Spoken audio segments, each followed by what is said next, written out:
Hello अस्सलाम वालेकुम दोस्तों। तो यार क्या हाल है। आज की इस वीडियो में हम डिस्कस करेंगे कि टोटल वेरिएबल कॉस्ट क्या होती है इकोनॉमिक्स में।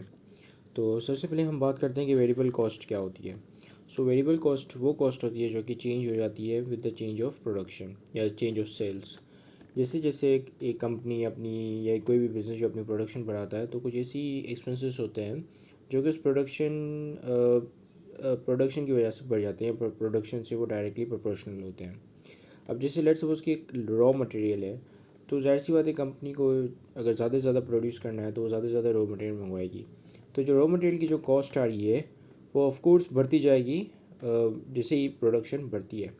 ठीक है, इसी तरीके से और भी बहुत सारी कॉस्ट होती हैं जो कि बढ़ती रहती हैं प्रोडक्शन के लेवल के हिसाब से और कम होती जाती हैं प्रोडक्शन के लेवल के हिसाब से। जैसे इलेक्ट्रिसिटी का बिल है। अब कोई मशीन कोई इस्तेमाल करते हुए कोई चीज़ प्रोड्यूस कर रहा है कोई बिज़नेस, तो क्या होगा कि ज़ाहिर सी बात है जैसे वो मशीन को जितनी ज़्यादा देर तक रन करेगा उतना उतना ही ज़्यादा वो मशीन जो है डेप्रिशिएट होगी। अगर वो आवर यूनिट आवर्स के मेथड से अगर वो डेप्रिशिएट कर रहा है मशीन को, तो और उसके अलावा वो जितनी इलेक्ट्रिसिटी कंज्यूम होगी ऑफ कोर्स उसका बिल जो है वो उतना ज़्यादा होगा। ठीक है, तो जिसकी वजह से ये क्या है, ये एक आपका डायरेक्टली प्रोपोर्शनल है आपकी प्रोडक्शन से इलेक्ट्रिसिटी का बिल मशीन की। ठीक है, तो इसी कॉस्ट को हम जो है वेरिएबल कॉस्ट कहते हैं क्योंकि ये वेरी करती है। जैसा कि नाम में लिखा हुआ है कि वेरिएबल कॉस्ट, यानी कि वो वेरी करेगी with respect to the production. चलिए इसको थोड़ा पढ़ लेते हैं। It refers to the cost that changes with the change in output और प्रोडक्शन। ठीक है, ऐसी कॉस्ट जो कि चेंज जो है हो जाए प्रोडक्शन और आउटपुट के चेंज से, तो उसको आप वेरिएबल कॉस्ट कहते हो। And it is not necessary that the cost change with the same proportion as sales or production of units.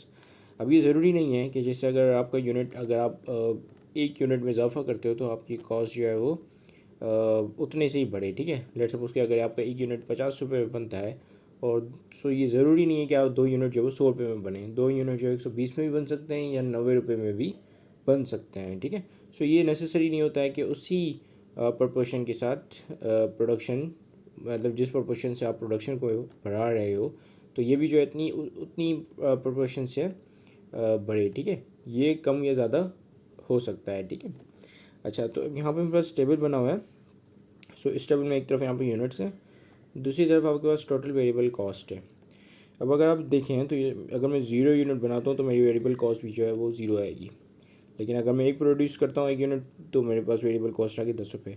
इस तरीके से 2 यूनिट प्रोड्यूस किए 15 रुपये, 3 यूनिट प्रोड्यूस किए 25 और 4 यूनिट प्रोड्यूस किए तो 32 यूनिट्स आई मीन कॉस्ट आ गई मेरी वेरिएबल। ठीक है, यहाँ पे डायग्राम है तो ये जो है यूनिट्स के साथ बढ़ती जाती है। 4 यूनिट प्रोड्यूस करोगे तो आपके 40 रुपये हो गए और 6 यूनिट प्रोड्यूस किए तो 50 रुपये। ठीक है, सो ये जो है वो 40 रुपये हो गए, सॉरी। सो ये जो है आपकी टीवीसी जो है टोटल वेरिएबल कॉस्ट, इसका जो डायग्राम है वो यहाँ पे इस तरीके से बनता है। ठीक है, so this is it. Thank you much for watching this video. Have a great day and Allah हाफिज़।